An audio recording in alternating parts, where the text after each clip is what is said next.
الحمد لله رب العالمين، والصلاة والسلام على أشرف الأنبياء والمرسلين محمد وعلى آله وصحبه أجمعين. أما بعد، فأعوذ بالله من الشيطان الرجيم. بسم الله الرحمن الرحيم. عن أبي هريرة رضي الله عنه أن رسول الله صلى الله عليه وسلم قال: إذا توضأ أحدكم فليجعل في أنفه ماء ثم لينتثر، ومن استجمر فليوتر، وإذا استيقظ أحدكم من نومه فليغسل يده قبل أن يدخلها في الإناء ثلاثا، فإن أحدكم لا يدري أين باتت يده. وفي لفظ لمسلم: فليستنشق بمنخريه من الماء. وفي لفظ: من توضأ فليستنشق. رواه البخاري ومسلم. دا هم د ابو هريره رضی الله عنه پر روایت باندې دا حدیث دی، او ابو هريره رضی الله عنه تعریف او تعارف مخکې تیر شوی و چې د نوم عبدالرحمن او د دوس قبیله و دی، او امت ته ډیر احادیث ابو هريره رضی الله عنه نقل کړي دي. 5304 او یا احادیث په مختلفو بابونو کې په مختلفو مسائلو کې د امت ته را نقل کړي. نو د ابو هريره رضی الله عنه حدیث دا په دې حدیث کې یو څو مسئلې بیانېږي. اول د دې حدیث ترجمه واورئ. عن ابي هريره، د ابو هريره رضی الله عنه نه روایت ده، ان رسول الله صلی الله علیه وسلم، چې نبی صلی الله علیه وسلم قال فرمایلی دی، نبی علیه السلام فرمایلی دی: اذا توضأ احدكم فليجعل في انفه ماء. کله چې یو کس تاسو نه اودس کوي، اذا توضأ، کله چې اودس کوي، احدكم، یو کس په تاسو کې، فليجعل في انفه ماء، نو او دې ګرځوي، وادې چوي په خپله پوزه کې اوبه اچول، ثم لينتثر، او بیا دې دا پوزه سون کی، ومن استجمر، او هغه څوک چې استنجا په کاڼو باندې کوي، په لوټو باندې کوي، فلیوتر، نو هغه دې تاقوالی وکي. تاقوالی معنا دا ده چې 3 کاڼي دې استعمال کی. 3 تاق دې رسو حدیثو کې براشي. وَإِذَا اسْتَيْقَظَ أَحَدُكُمْ، کله چې راویښ شي، را پاسېږي یو کس تاسو نه، من نومه، د خوب نه، فلیغسل یده، نو ودی وینځي لاس خپل، قبل ان يدخلها في الاناء ثلاثا، مخکې د دینا چې دا لاس داخل کی په دی لوښي کې 3 ځل دی وینځي. ولی فإن أحدكم لا يدري أين باتت يده، فإن أحدكم یقینا یو کس تاسو نه لا یدری هغه ته پته نه لګي چې کله دی وده وي کله دی د شپې په خوب کې وي چې أین باتت یده چې چېرته شپه تېره کړې لاس ته ده. نو محترم ورونو په دې حدیث کې رسول الله صلی الله علیه وسلم د اودس متعلق یو څو مسئلې بیانوي. د ټولو نه اول هغه دا دی چې نبی علیہ السلام فرمایي چې کله تاسو اودس کوئ یو حکم هغه دا دی چې پوزه کې اوبه اچوئ. پوزې ته اوبه اچول خو د هغې نه مخکې روایاتو کې راغلی دی چې مضمضه کوه خولې ته اوبه اچول. ابو داود کې روایت دی نبی صلی الله علیه وسلم فرمایي اذا توضأت فمضمض کله چې ته اودس کې نو خولې ته اوبه اچوه. او د عثمان رضی الله عنه حدیث مو چې صحابه کرامو ته او فرمایل چې زه به تاسو ته د پیغمبر صلی الله علیه وسلم اودس طریقه درته بیانوم. نو هغه طریقه هم دا وه چې هغه خولې ته اوبه واچولې او بیا یې پوزې ته اوبه واچولې. نو پوزې او خولې ته اوبه اچول دا په اودس کې ضروری مسئلې دي چې سړی خولې ته اوبه واچوي پوزې ته واچوي. خو نبی صلی الله علیه وسلم تفصیلا بیان کړی دی چې طریقه به څنګه وي. طریقه دا ده په دې روایت کې نبی علیہ السلام فرمایي چې اذا توضأ احدکم کله چې یو کس په تاسو کې اودس کوي فلیجعل فی انفه ماء پوزه کې دی اوبه واچوي. پوزه نبی علیہ الصلوۃ والسلام خاص ذکر کړه د هغې وجه دا ده چې دا شیطان چې دی دا د انسان په دې خیشوم کې دلته شپه تېروي. نو چې کله پوزه ته اوبه واچولی شي او بیا په صحیح طریقه باندې دا پوزه سون کړی شي هغه شیطان د دې ځای نه تښتي. او دویمه وجه هغه دا ده دا کومه وجه چې مونږ بیانه کړه چې د شیطان دلته په دې خیشوم د انسان کې شپه کوي.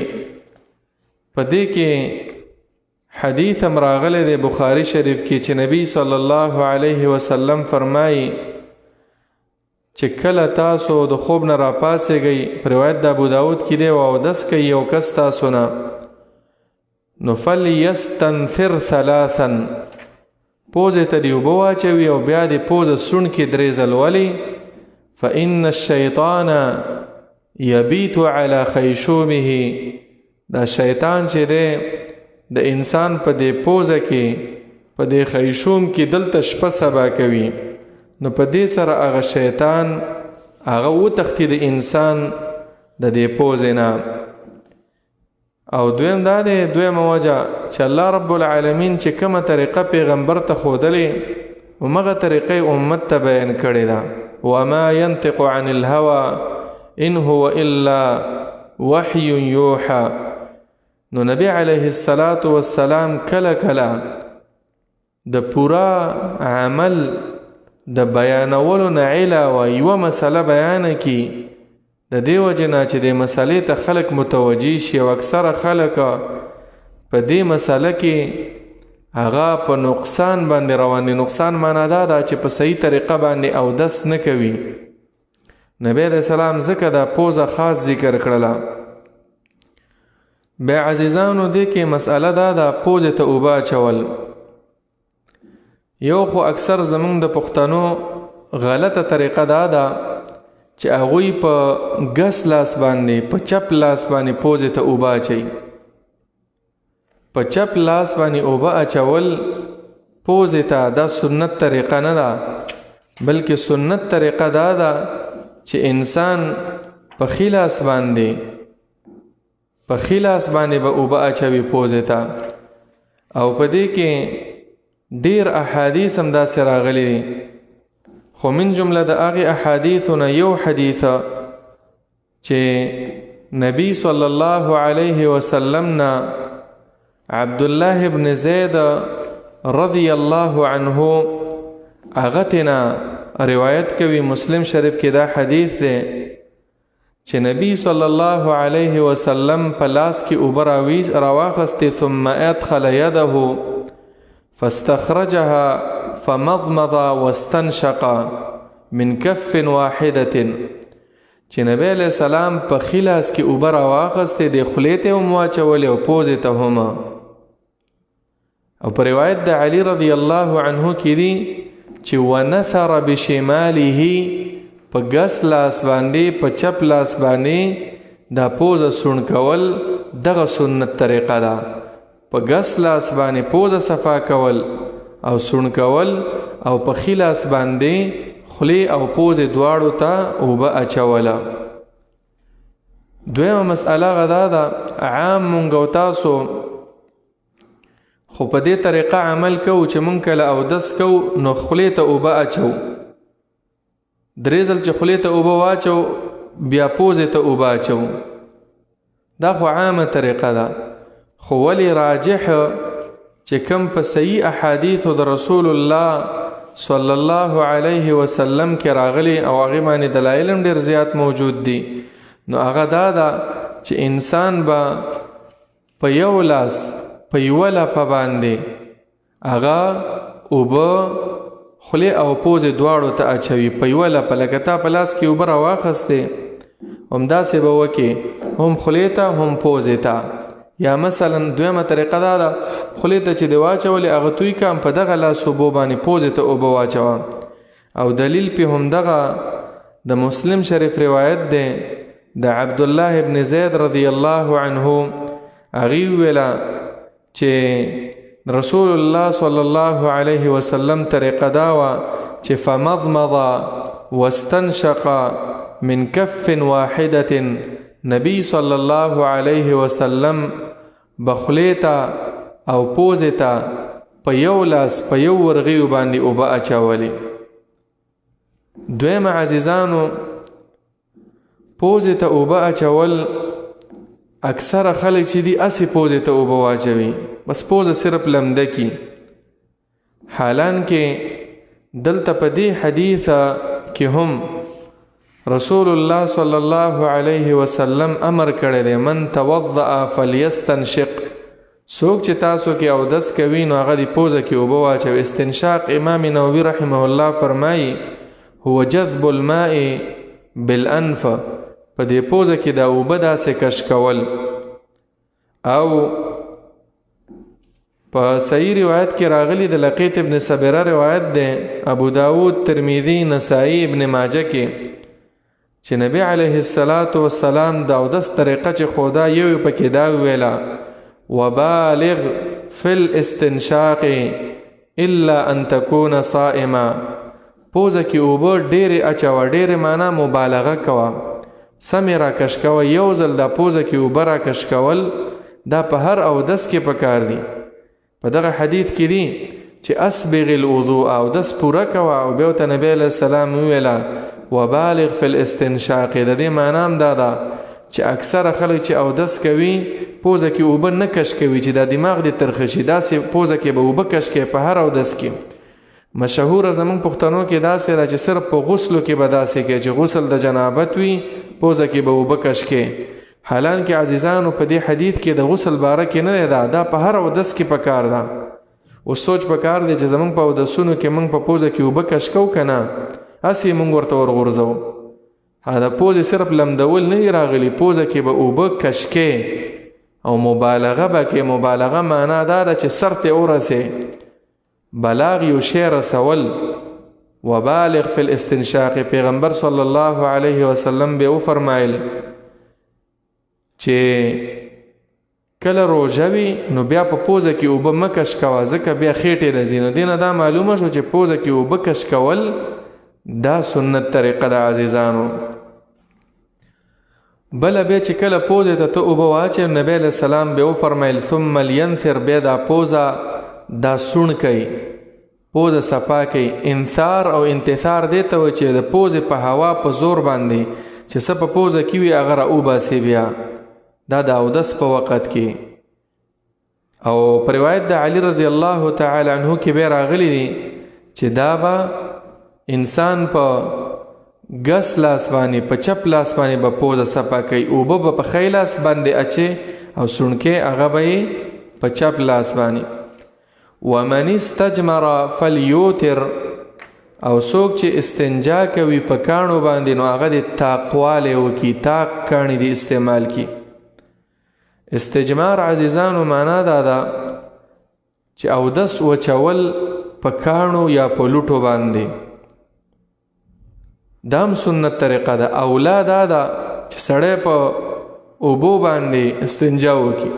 و کله کله بعضې علاقې داسې دي چې اوبه نه وي نو په کاڼي باندې هم انسان اودس وچولی شي، په کاڼي په لوټه باندې. د خوشیانو د غواګانو د هغې نه او دارنګې د اډوکو نه ځان ساتل پکار دي، او باقي په کاڼو په لوټو باندې انسان هغه اودس وچولی شي. نو دې روایت کې نبی علیه السلام یوه طریقه بیان کړې ده، هغه دا ده چې کله تاسو کاڼه استعمالوئ نو تاق کاڼي استعمالوئ، تاقه. په روایت د مسلم کې تشریح واپس راغلی سلمان فارسی رضی الله عنه چې نهانا ان نستنجی باقل من 3 احجار. نبی علیہ السلام به موږ منع کولو د دې نه چې موږ د استنجا وکړو د 3 کاڼو نه په کم. نو ویتر راغی که نه 3 کاڼي ویتر د تاق دی، یعنې په 3 کاڼو باندې تاسو اودس وچوئ. نو اودس وچوالی په کاڼو دا هم سنت طریقه ده، او یا په لوټو باندې. خو بیا به سړی تاق کاڼي استعمالوي، لکه دغه حدیث د مسلم کې ورسره واپس راغلی چې 3 کاڼي چې 3 کاڼي انسان هغه استعمال کی. بله مسله هغه دا ده چې واذا استيقظ احدكم من نومه، کله چې یو کس د تاسو نه د خوب نه راپورته شي، فليغسل يده، د خپل لاس دی وینځي، قبل ان يدخلها في الاناء، مخکې د دې نه چې په یو لوښي کې یوه لوټه کې په یو څه کې ورکته کې د هغې نه مخکې 3 ځل به دا لاسه دا به وینځي. ولې؟ فإن أحدكم لا يدري أين باتت يده، انسان ته پته نه لګېږي چې د دا لاس چېرته شپه تېره کړې ده، کوم ګندګۍ ځای له نه وي ورغلی. او په بعضو روایاتو کې راغلی دي چې دا شیطان د انسان هغه وسوسې ورته وراچوي چې لاس خو به دې ګنده نه وي. نو د دې وجې نه هم دا لاس وینځل اول پکار دي او بیا اودس کوله. نو چې سړی شپه تېره کړي، د شپې راپورته شي د خوب نه سحر ټیم کې، نو دا به بیا 3 ځل اول لاس وینځي، پس د هغې نه هغه به بیا اودس کوي. په بعضو روایتو کې داسې راغلي فلا یغمس یده فی الاناء، چې کله د خوب نه راپورته شوي په لوښي کې لاس مه کته کوه تر څو چې 3 ځل دی دا لاس دا وینځلی نه وي. امام شافعی رحمه الله د حدیث په شرح کې فرمایي وإذا ذكر إن العلة من الأمر هو احتمال تنجس اليد. دا ځکه نبی علیہ السلام ویلي چې کېدی شي د انسان لاس ګنده شوی وي، شپې تېره کړې ده، پته نه لګي لاس یې کوم ځای له ورغلی. نو خلاصه د دې حدیثه هغه دا شوه چې یو څو مسئلې نبی صلی الله علیه وسلم بیان کړي. اول پوزه کې اوبه اچول او دا اوبه کش کول، او دا اوبه به په ښي لاس باندې اچي، او سوڼ کول د پوزې دا په ګس لاس باندې دي. استنجا په کاڼو باندې هم او په لوټو باندې هم سړی کولی شي چې اودس ماتی هغه وچ کی په کاڼو باندې، خو 3 کاڼي به استعمالوي، وتر او طاقه. د خوب نه چې راپاسې د خوب نه راپاسېدل دی نه مراد د شپې خوب دی ځکه په صحیح حدیث کې بیا راغلی دی نبی صلی الله علیه وسلم فرمایي ترمذی کې دا روایت د اذا استيقظ احدكم من الليل د شپې د خوب نه چې سړی راپاسي نو دی به په لوښي کې لاس نه کته کوي تر څو چې دا لاس یې 3 ځل هغه انځلی نه وي د حدیث ترجمه دا شو عن ابي هريره د ابو هريره رضی الله عنه نه روایت دی ان رسول الله صلی الله علیه وسلم چې نبی علیه الصلاة والسلام قال فرمای اذا توضأ احدكم کله چې اودس کوي یو کس تاسو نه فليجعل في انفه ماء داخل دی کی وادي چوي په پوزه خپل کی وبا ثم لينتثر او بیا دی سون کی دا پوزه ومن استجمر سوک چې استنجا کوي په کانو باندې فليوتر نو دا د تقواله وکي یعنی 3 کاڼي د استعمال کی و اذا استيقظ احدكم کله چې د خوب نه راویښ شي یو کس تاسو من نومه د خوب نه د شپې فليغسل يده نو لاس دی وینځي قبل ان يدخلها مخکې د دې نه چې داخل کې دا لاس فی الاناء په لوښي کې 3 ځل دی دا لاس وینځي فإن احدكم یقینا یو کس تاسو نه لا یدري نه پوهیږي چې اين باتت يده چې چرته شپه تیره کړې لاس ته ده وفي لفظ لمسلم په لفظ د روایت د مسلم کې راځي فلیستنشق اوبه د کش کې به من خریه په دواړو پوزو باندې من الماء د اوبونه دا اوبه د داسې کش کې وفي لفظ من توضأ فلیستنشق بعضو الفاظ داسې دي چې کله تاسو اودس کوئ څوک چې اودس کوي فلیستنشق نو پوزه کې دی اوبه واچوي الله رب العالمین دې زمونږ او ستاسو شوق او رغبت د نبی صلی الله علیه وسلم د احادیث سره پیدا کی او رب العالمین دې زمونږ او ستاسو ته د عمل کولو توفیق ور باندې راکړي آمین یا رب العالمین.